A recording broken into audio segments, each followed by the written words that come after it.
She ate breakfast. She's like, you. Well, maybe she's trying hard to try her. So these numbers that are running by, is this your personal activity today? No. I always think of that, like, when you get the total, see the total number of websites, period. I was thinking of that commercial, like, you have seen all of the internet. Oh, yeah. It blows my mind. Wow. Gosh. Some of them I don't know if I can see. Yeah, you don't want to see it all. After Christmas, yeah. And after that, we left that morning and went to eat together. That's great. So there are like 5 new websites every second. That looks like. That's insane.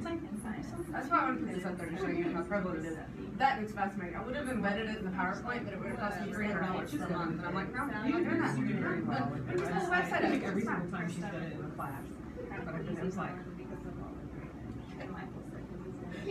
Yeah, it was just interesting. So next week you need to teach a class about how to use Facebook.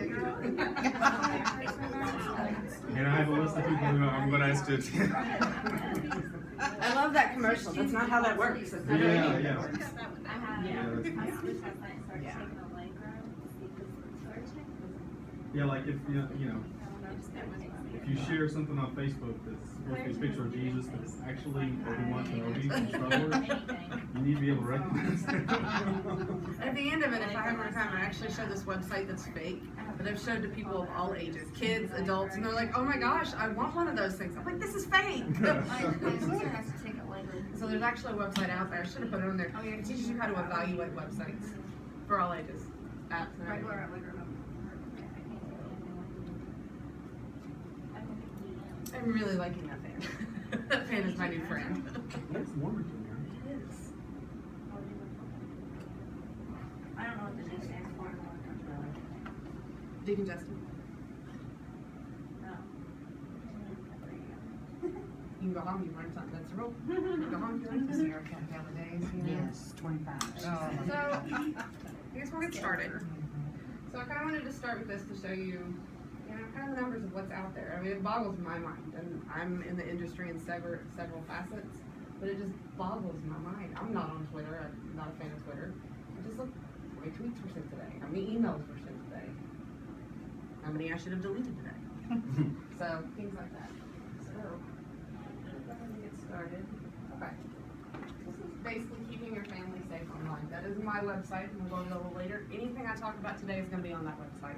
Also some helpful links for you as well, because I don't want you to spend the whole time writing down websites and taking home a bunch of paper that sits in a drawer one day. If you have a website, it's a little bit easier to do. Nowadays, most people have some type of website. Maybe kind of do this a weird way from my computer, so I apologize. You get that? No, I'm not. Alright, we may have to put this in another view.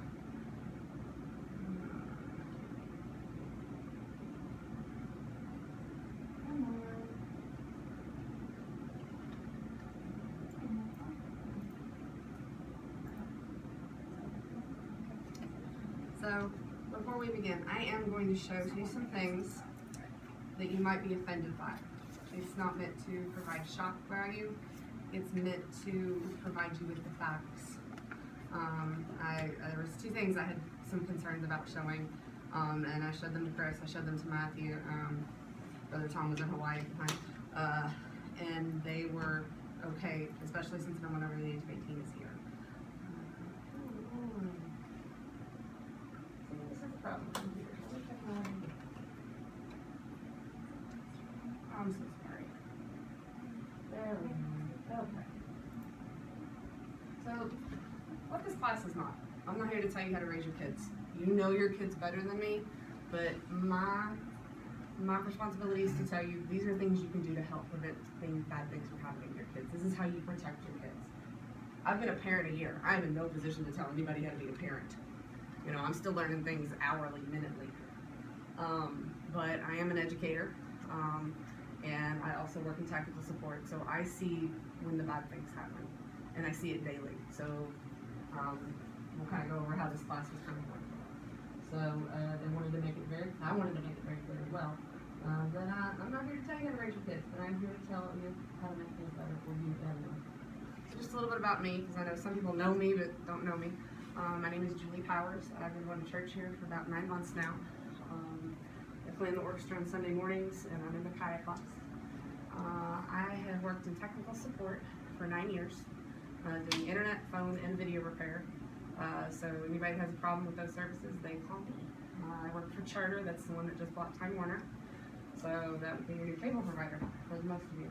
I'm also a certified music teacher who just got her technology endorsement as well. So I'll be certified to teach music and technology.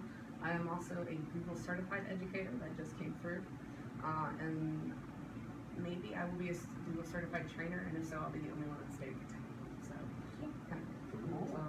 excited about that a little bit. So, that's just a little me. So you're not like, well, who's this lady teaching you all this stuff? So you kind of know my background from that. This is my husband. Background picture. So his name is John. So why is this important? So from a biblical standpoint, well, whoever causes one of these little ones who believe in me to sin, it would be better for him to have a great millstone fastened around his neck and be drowned in the depth of the sea. Matthew 18:6. It would be better for him if a millstone were hung around his neck and he were cast into the sea than he should cause one of these little ones to sin. Luke 17:2. Whoever causes one of these little ones who believe in me to sin, it would be better for him if a great millstone were hung around his neck and he were thrown into the sea. I realize it's the Gospels, but it's in there 3 times. It's our job to protect our kids. It's just our job. And it's not always easy, as I'm learning, but it's really important. This is just growing day by day. So, I know how old your kids are, I know how old your kids are, I know how old your kids are. How old are your kids? She's 18. She's 18. Never too late. 17, 12, and 8. Okay. I don't care how old they are. They could be 72. I don't care. 10 and 12. Okay, 10 and 12. Almost 13. And, Grandchildren, 19 and 12. okay. And I know how old your kids are. So if your kid is a junior or senior in high school, you may feel that your kid is beyond help. Not true. They can still use guidance. You can still do things to protect them. I'm going to show you some really scary things. Don't go home and cut off all internet access. Nope, the tablet's going out the door. Don't do that. You're going to do your kids a huge disservice. We are in a technology age. Everything they do is online. It's just growing and growing. You know, we didn't have computers when I was growing up. My mom would bring her school computer home, but that would be it. You can't cut the internet access off, but you can put safeguards in there. Start with one thing a week and build. Now, if your kid's 4 or 5, you can implement this from day 1. It's not a problem. Be honest with them while you're doing it. Don't make it up. Well, because I said so. That doesn't work. They're going to find ways around it. And none of this is new. When I was a kid growing up, my mom very much censored what we watched. I was not allowed to watch MTV. She cut that channel out. She would not let me watch 90210, and I really wanted to watch it. Everybody was watching it. So we would come home from church on Wednesdays. It came on at 8 o'clock. I would immediately go take my shower, then go into my room and watch the last 45 minutes of it. She never knew, even to this day. My brother, I didn't know what it was until about 2 years ago, but he taped something that was bad. That's all I was told. And we lost HBO. I was mad I lost my fairy tales. I found out, I thought it was pornography. It ended up being Basic Instinct. So this is nothing new. Kids have been doing it for years. They're sending notes. It's just a different form, and it's a more dangerous form. We're going to go to that.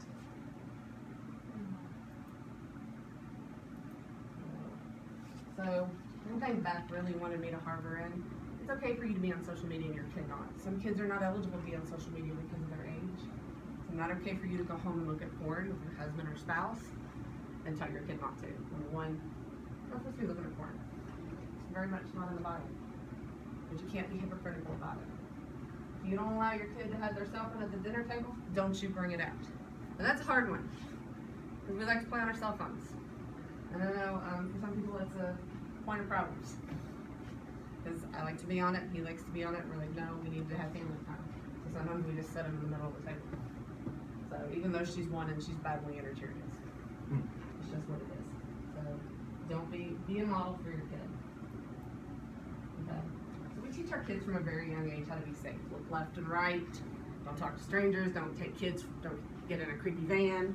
But I just spent about $100 in baby grooming equipment. But I know parents, they won't spend $1.99 to download a safety app for their phone. They give their phones unlimited access. So, to me, I think about baby grooming. $100 is a lot of money. Why can't I spend $1.99? So, and some of it's free. Most of what I'm going to show you today is free. So a lot of people are scared of computers. This guy's crazy. I talk to these people all the time. I'm like, how do you tie your shoes, man? I'm like, I just asked you to pull a power cord out. And they're like, I can't do that. Don't fear the computer. Don't fear it. If you have a problem and you're like, hey, I don't know how to do this, I may not know the answer either, but I can find it out. I do the front stuff of the internet. My husband actually works for the backbone, so when Netflix goes down, call him. Netflix, Amazon, he does the backbone protection for that. That's what his company does. The local library offers classes for free. You can stop me on Sunday, message me on my website, powers.technology.com. You can message me on Facebook. My phone number is 502-759-3157, or my email is my full name. If you want to take a picture of that right now, you're more than welcome to. Okay. It's on my it's not on my website because I don't really want my phone number out for crazy people. Well, the PowerPoint will be on there, so it'll be on there too, but you can take a picture. And I work nights, so if you message me at 4 in the morning, don't be surprised if I call. It doesn't work the other way. Don't message us at 4 o'clock. I'll see people don't message me, and I've gotten up at like 9:30, and I'm like, oh, I don't know if I should message them or not. I might be asleep. Oh, okay. I'm sure you're not done this week. Okay. So there's 3 websites I want you to remember. I'm gonna pull them up here. First one is gotquestions.org. I love this website. I discovered this about 2 months ago. You can literally put any question in this website, and it will link it to the Bible. It will generally come up with a website and with a link on its site, and it'll say, well, this is what the Bible says about it. It is the guy who has a master's in divinity, and he will pull from multiple resources. He will say, well, this verse comes from Jewish law, so that does not affect us. I actually got sucked into this site for about 4 hours one night because I just kept clicking on links. I was researching sexting, and I mean, you wouldn't believe all the questions people had about it. It's on this website, and it links at all the scripture, and so I really like that website. Second one, some of you may know if you have kids, it's called commonsensemedia.org. This is not a religious or biblical website. This is put on by the Bill Gates Foundation as a way to educate parents, teachers, and students about how to be safe online. I like that it's not biblical because someone's perspective of a movie may not be what your religion believes. Or we use the example Harry Potter all the time. I'm okay with my kids saying Harry Potter. I know what to tell them that this is not in the Bible. This is not magical witchcraft. But I like about that. It's just the fact that there's movies, apps, videos on stuff, and I'm going to show you some of that later. It is a really great resource. And I've not found a fault with it yet. It actually has a game for kids to play called Twelfers, which is real fun. They have to text while steering their character across the street, and text at the same time. You can practice for it. The other one is powerstechnology.weebly.com. That's my website. And it will have the PowerPoint, it will have the video of the presentation. Nobody's in it. Because I had two parents come and say, I really want to come. The kid's got a fever, and then I had another parent who had a previous obligation. And then it's also a reference for you. So, I'm going to pull up the gut question here. How to show you. Our internet here is really slow. So, I'm just kind of curious. Let's see what the top 20 questions are.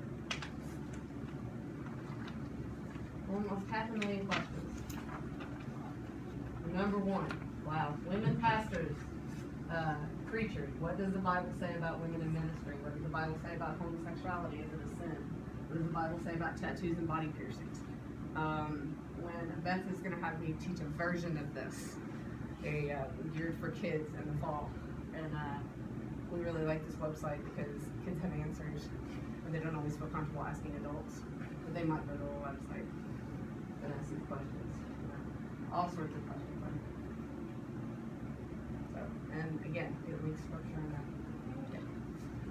So, Common Sense Media. And again, I gave you where these websites come from. A lot of people don't check that out. and that's how a lot of fake news gets spread. And you may be saying, well, I quoted this website. And you're like, wow, that's an atheist who put it up there.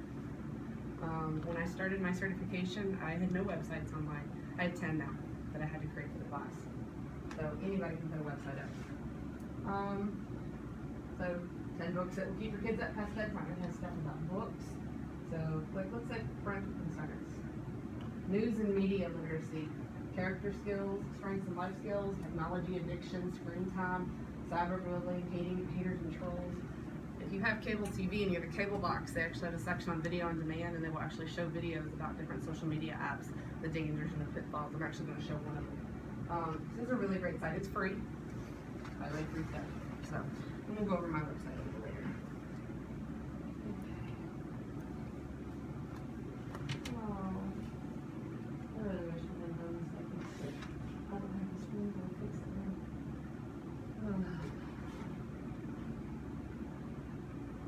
Well, actually, that'd be a little bit looking at it. There you go. Okay. So, when I was doing this research, I spoke with the county attorney's office.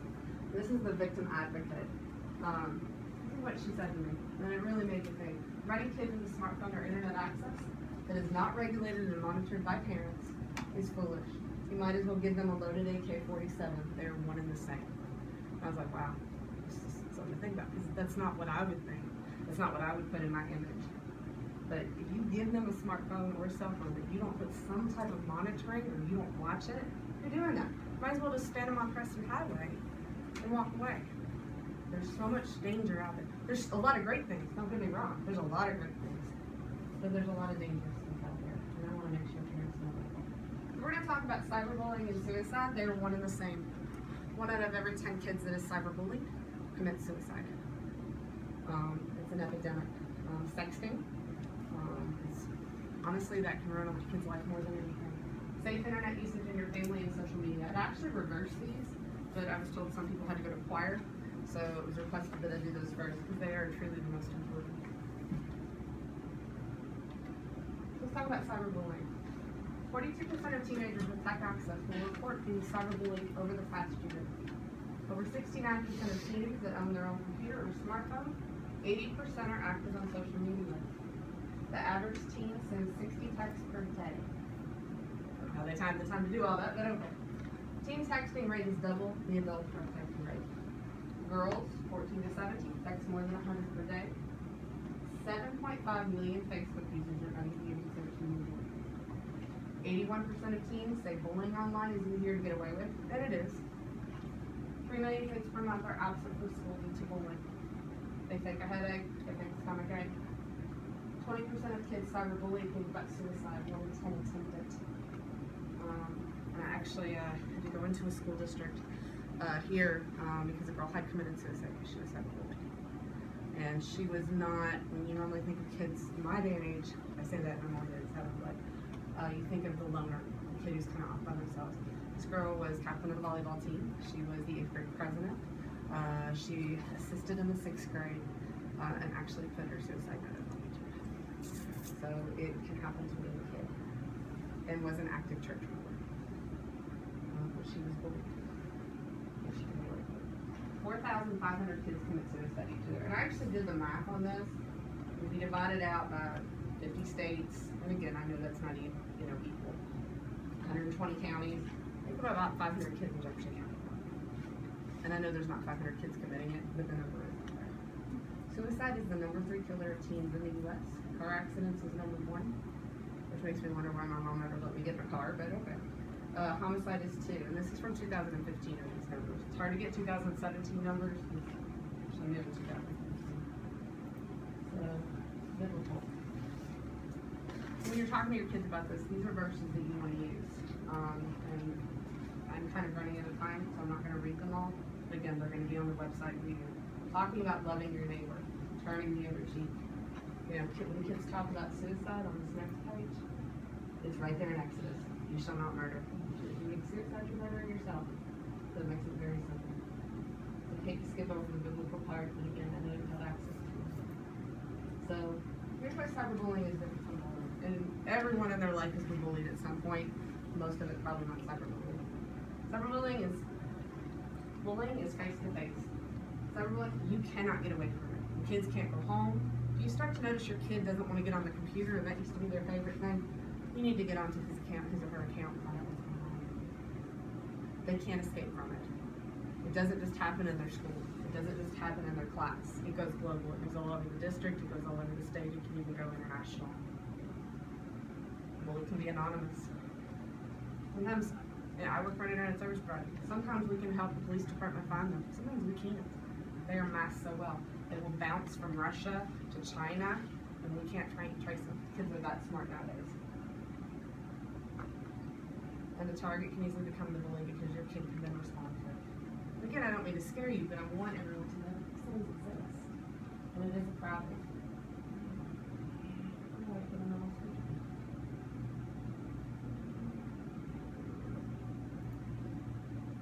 Watch the short video, please. I don't know if you can tell me something. And this is on Common Sense Media.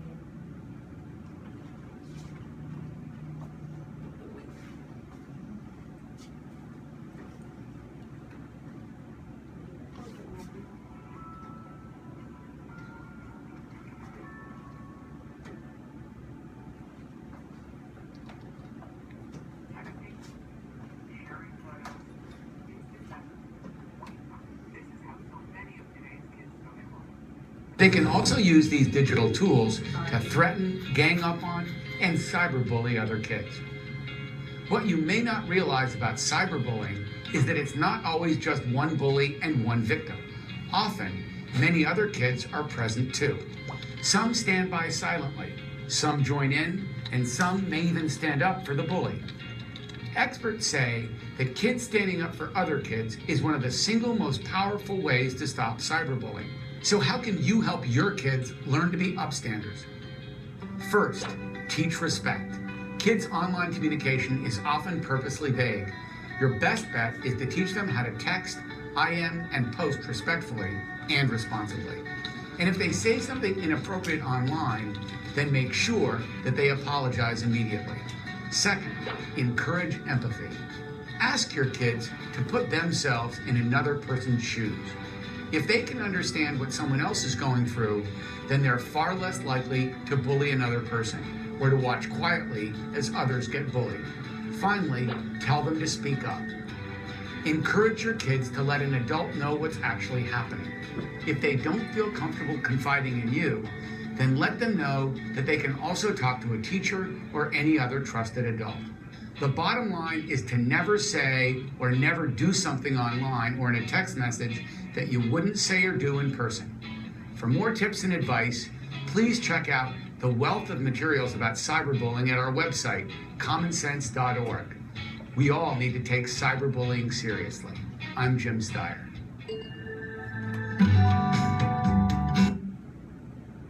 So, look at all the types of cyberbullying that were out there.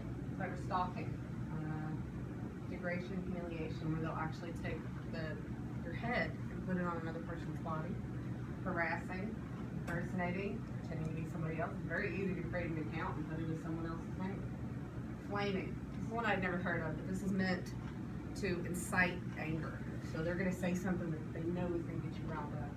Text messaging, password theft. It is very easy to get access to passwords. We're going to talk about password safety a little bit later.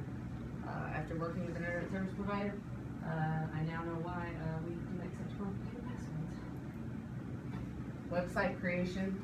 Again, I had to create a bunch for my class. It's very easy to do. Weebly.com. You can create one for free. Photos and images. PC attacks. They put a Trojan horse, a virus, worms, spyware, other types of malware, and what's called proxy attacks, which is where they kind of hack into your computer, or they do what's called DDoSing, where they attack you so you can't get online. I see that a lot with Xbox users. So when talking to your kids about cyberbullying, begin with the discussion, raise the issue by talking about what you've heard or read. It seems like cyberbullying is becoming a big thing lately. Ask your kid what they've seen, because they will spill their guts. Oh, I've seen this, I've seen this. It's amazing what kids will come to school and tell you. Mommy went to the strip club last night. Let her know. I tried to put them know you're there. If they're in trouble, you need to let them know that you're a support system. Don't be like, oh my gosh, I can't believe you're that stupid. That's the worst thing you can do. Try to discuss it, be open about it. Ensure that you have screen locks on the cell phones and the computers. Provide preventative steps you can do to keep your child safe. Now, it links it, but I'm going to talk a little bit about that later. Let them know how you feel about cyberbullying and how you feel about them bullying. Here are the rules about having technology, setting them down about that. And what you tell a 5-year-old is definitely going to be different than what you tell a high school student. The very first lesson I ever observed when I was doing my student teaching, the teacher was teaching about the rock group, The Who, because they were playing at the Super Bowl and he was talking about what a rock group was. One of them had overdosed in a hotel. Well, first graders, he just said they died, that he died. The guy died. Third graders, he said he died from drugs. Fifth graders, he said he died from drugs and was found in a hotel room. He later added, well, see, if you do drugs, you don't get to play the Super Bowl. So, you know, what you tell them as they get older is definitely going to be more in depth. Don't just say no, explain why. No, we don't do that. You need to tell them why. Kids are very curious creatures. Let them know technology is a privilege. You can take that away just as fast as you get it. You know, phones are expensive. Laptops are expensive. You know, the computer I bought was $2,000 in 1998. Yeah, 1998. I bought a laptop at Christmas for $100. With a difference, a couple difference. Well, one of them. But, again, I see you as a person with enormous kindness, integrity, and respect for others. I expect you to be the same person when you're trying to use an electronic device. So why don't kids stand up to bullies? Their fear of retaliation, they will become the victim. They will be labeled as a rat. Fear they will lose power or be ostracized from their friends. They don't often recognize even just subtle bullying. They feel ashamed, afraid, and powerless. And more often than not, they feel like nothing will get done about that. And sadly, we live in the state of Kentucky, and there are no laws protecting us in the state from cyberbullying or sexting. We'll go over that a little bit later. I actually did get a response from the county attorney's office from some of the questions I had. I literally got it at 9:30.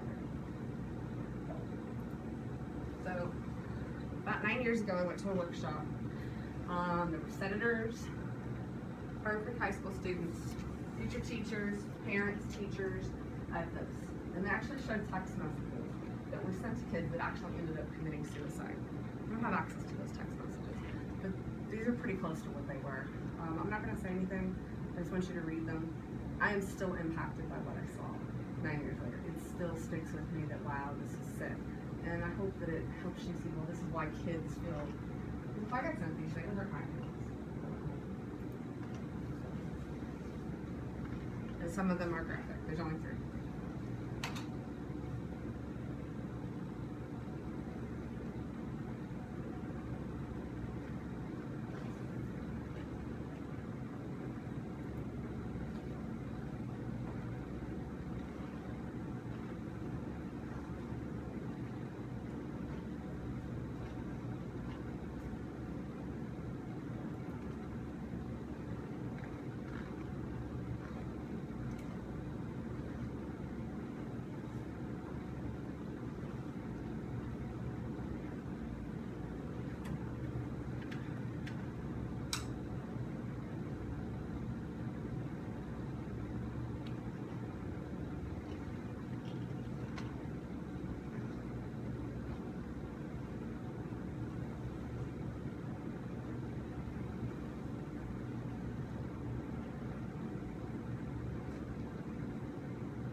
They know for people they know. So on my website, I've got all sorts of cyberbullying education and other resources, and of course links to this PowerPoint about cyberbullying. Okay. Next thing, what about sexting? Video recording.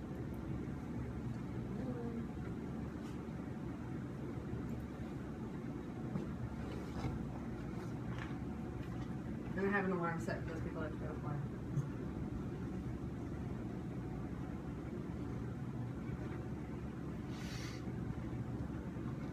They wouldn't give me the real Wi-Fi. They would only let me do the gifts.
I hate to skip the Bible verse, but I'm running short on time, and I will go back to the time. So basically, the Bible says, no sex before marriage, not if you're engaged, your boyfriend or girlfriend, you're living together, no sex. It's very clear. That includes sexting. Sexting is a precursor to sex. No, I was pretty clear on that. On that website, there is a question, I was asked not to go over it in the presentation, that says, is sexting legal? Or is sexting allowed, according to the Bible? Sorry about that. And the answer is yes and no. So, a little more information on that, and that's for married adults, and not for anybody else. So, sexting is a term. Intimate images or video with another person can also be used just words, text. Content can range from sexually driven text, partial or full nude photo videos, or straight up pornography. Usually occurs between couples or people who are dating, but it can happen between friends or groups, which is disturbing to me. It can happen via a whole range of devices, tablets, cell phones, any device you can get online with and send a picture across with, including social media sites. And don't ask me what pick is, I don't know. I could not find much info about it. So, after this video, it can't happen to me. And I want you to listen to, if you listen to nothing else, listen to the last 5 steps. Why did that happen?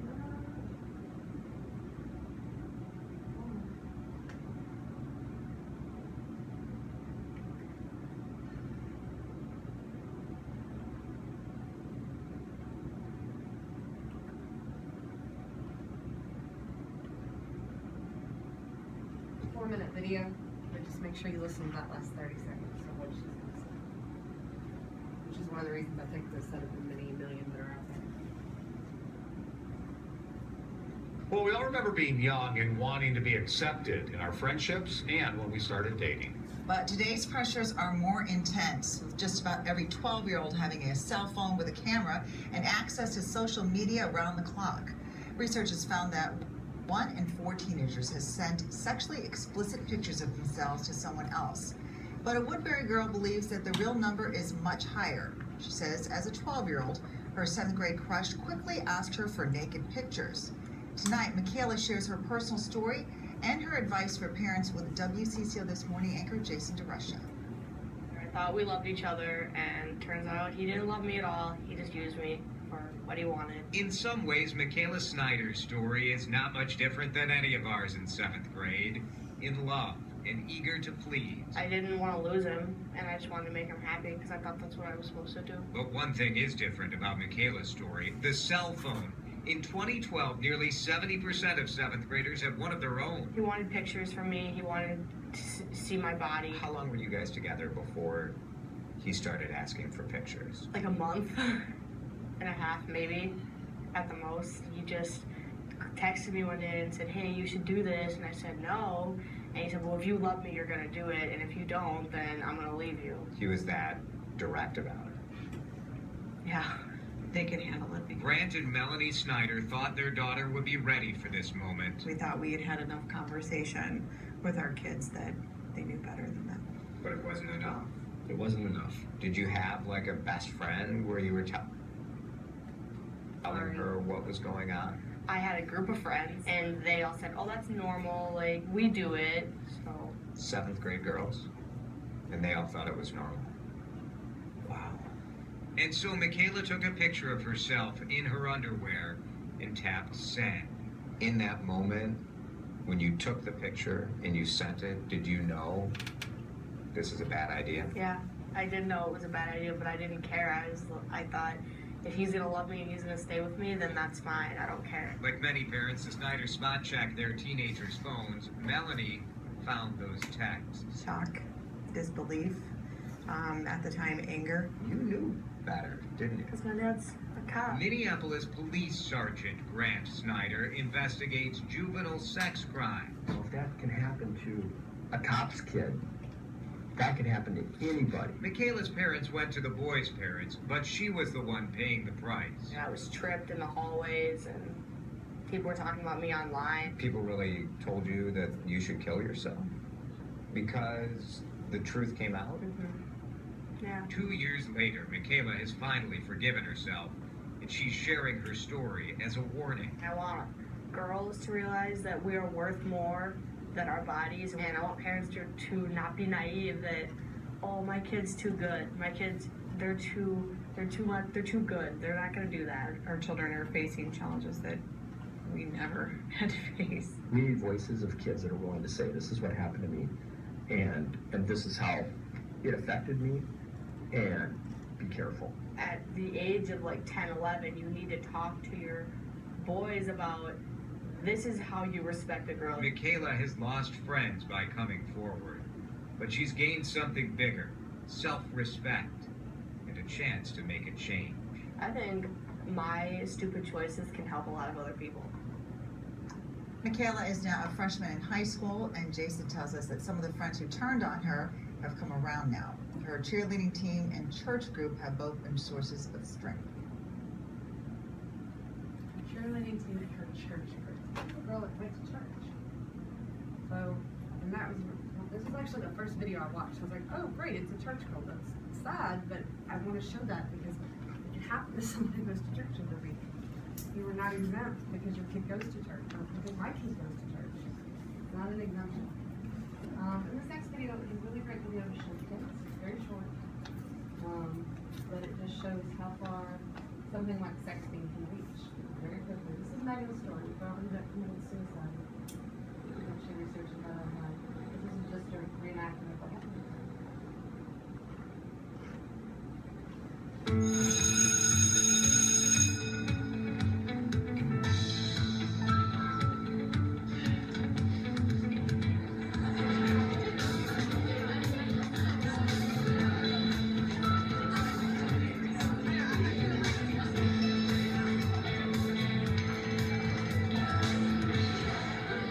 Hey, Megan. Nice. Right, quiet down. Thank you. Quiet, please, everyone. Shane Andrews. Yes. Emily Abbott. Yeah. Graham Carl. Yes. Jessica Collins. Here. Kate Copper. Present. Charles Douglas. Yep. Sarah Dobson. Here. Kerry Hall. Present. Brent Holbrook. Yep. Claire Henderson. Yeah. Regan Simpson. Yes. Megan Edgerton. Megan? Megan. Megan Edgerton. Megan.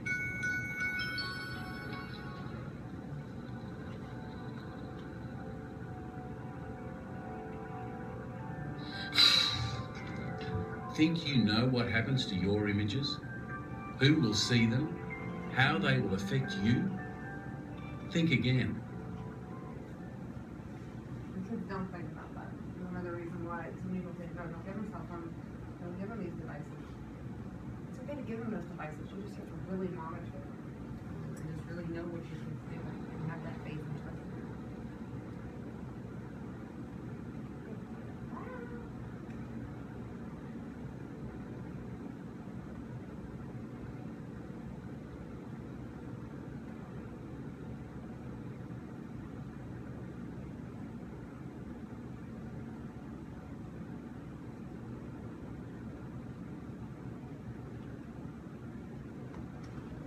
Of teens have participated in some form of sexting or sending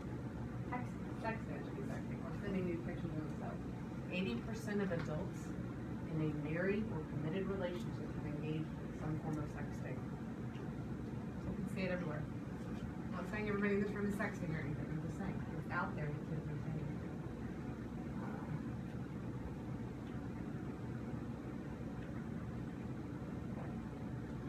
Don't wait for an incident to happen to you, to your child or your child's friend before you talk about the consequences. Be preemptive. If they have a cell phone, if they have some type of device, I like the idea of don't send an image that's not your head above your neck. They can still crop a neck, but there's a lot less danger in that. It's kind of my way of thinking about it. Remind your kids that once an image is sent, it can never be retrieved. I can actually take an SD card, I can put it on my computer that's been completely deleted and erased. I have a software program that can bring it back. So, I'll delete it. Put it in my computer and bring it right back. Talk about the pressures to send revealing photos. Teach your children that the buck stops with them. And then, of course, check out Common Sense Education Sexting Handbook. Actually, a whole handbook about how to talk about sexting. To me, sexting is more dangerous than cyberbullying because sexting can affect them for the rest of their life.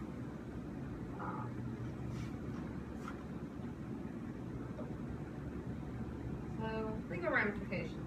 Again, why sexting is more dangerous. We don't have any. We don't have voyeur laws. We don't have, in Kentucky, we don't have revenge porn laws. Nothing. Went up to get passed as a law in 2010, was declined. But they got away with dueling. We're dueling in our state. Why the priorities are. Sorry, that's my anger about it. It's so serious. Came up again in 2016. Our county prosecutor actually went up there, testified in Frankfurt for 2 days. They declined to pass it again. Now I said I haven't got specifics about sexting. I got a reply at like 5:30. So I was really happy about that because I wanted to give you answers. Because there are some things, there's kind of two schools of thought about sexting, and I wanted to give you the benefit of. This is actually a website that actually lists all the states and what laws they have them. Oddly enough, California and Nevada have lots of sexting and cyberbullying, or revenge porn laws, but most states do not. And this is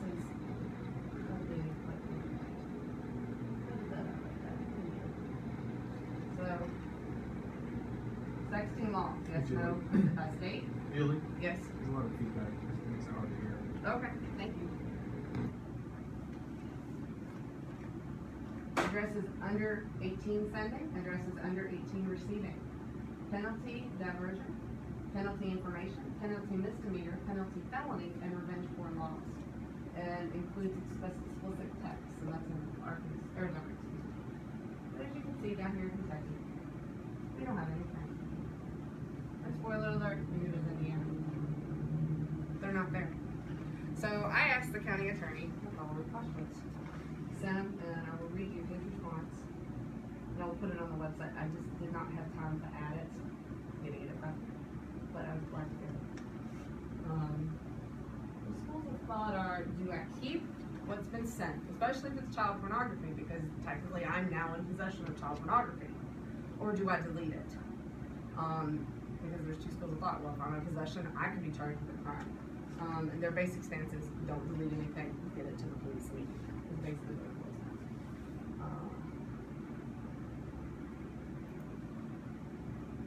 So, an underage student receives a graphic pornographic image. It came from someone over the age of 18 who the parents need to delete it. And press charges or keep the evidence go straight to the police. Same question, but someone under the age of 18. And then if a person over the age of 18 receives a pornographic image of an underage child that they did not ask for, do they need to delete it and press charges, or do they need to keep the evidence and go straight to the police? Could I be held liable for having child porn, even if it was randomly sent to me? And this is straight from them, and I will put it up on the website. I'll add it right there. Along with the advocate. If you have any questions, this lady Cameron Sizemore that I've been working with, she's fantastic. She's more passionate about this. If I'm 200% passionate, she's 900 because she sees the worst. The usual disclaimers apply, such this is not legal advice and not intended as such. Consult your own attorney, etc. Or as Beth said, okay, blah blah blah. What do they say? Parents should always call the police, and she put always in capital letters. Deleting evidence is not helpful and will likely result in no prosecution. Call the police and show the officer any evidence and ask for a report. All these scenarios are common and unique at the same time. So we evaluate on a case-by-case basis, basically whether they're going to prosecute. Call the police. The officer has the means to refer any case to the Crimes Against Children unit. The smartphone is a powerful tool. Most teens have no way to possibly understand the ramifications of one photo sent. Anything my office can do to assist you and the other parents, we are glad to do so, and I will put her information, and she is, they don't really believe in voicemails there. You will sit on hold until they're done with the person they're talking to, which I kind of like, because my work people aren't listening to voicemails. I'm still waiting on my doctor's office from 3 days ago.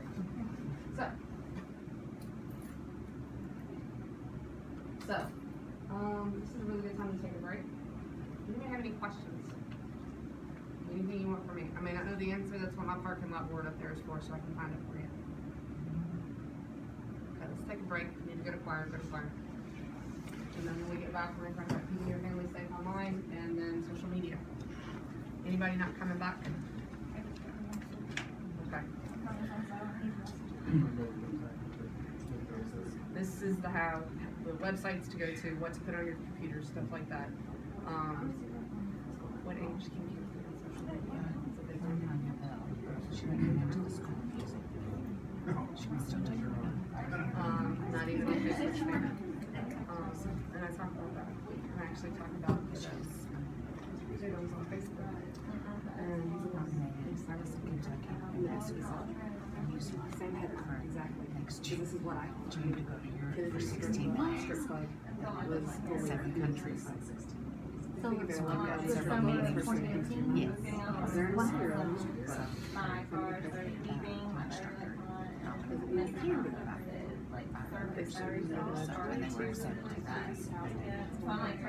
It's only by nomination selection. Saturday, it's packet in me.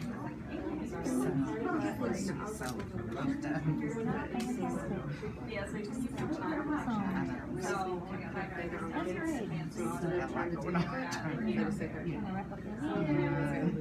Good job. And that is the big for this. But we have to And if you could take my first meeting, if you want to take it online, that's fine. If you're that savvy, you don't have to. Or you can get on paper too. Somehow it started. It's just for my class. Check the And I can make a video. I can make a video. And then they handed back, we just get home. Like 10 minutes, I can do it. I think that's it. Thank you, Julie. Tell me, leaving me for Claire. Because I texted him yesterday, I was like, hey, Did they make it to school today? Yes, and I made it to work at 6 o'clock this morning. That's good. Our teacher, her husband took their kids, but the kids did not make it to school today. had like cousins come down from Indianapolis. They spent the day with them since they were up till afterwards and stuff. It's really hard. Here's the boys. That's awesome. It was fun. It was very crowded.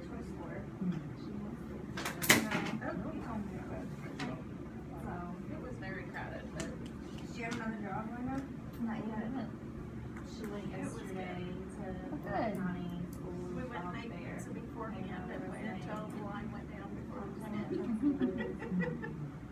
But still trying to find our seats. That's a big place. Was it at the gun center? What does she want to teach? Like, I used to go to wrestling when I was obviously in she school. wants to teach preschool, but like, It was like a great cathartic event.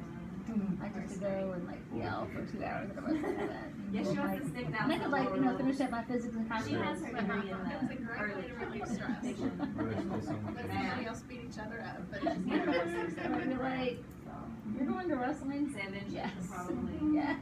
be qualified to do basketball, and that's what she wanted to. But I don't see her being that. But yeah, her husband basically said, you got this teaching degree, you're going back 3 months, you need to get a job. He's self-employed, he's a construction operator for himself, so.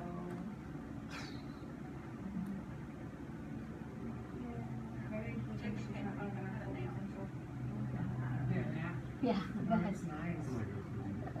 took a nap on the way there. You don't need to spend. They were both away. On the way back. And then he came home from school and took a nap for about an hour. I promise this section's a little lighter. Not as heavy. I realized yesterday, I forgot to turn in like my end of this year sheet with for the testing today, and Okay, go I ahead. was like, oh yeah. I think we have to May 2nd, I think. I love your I know. research. Makes me not like glitter, but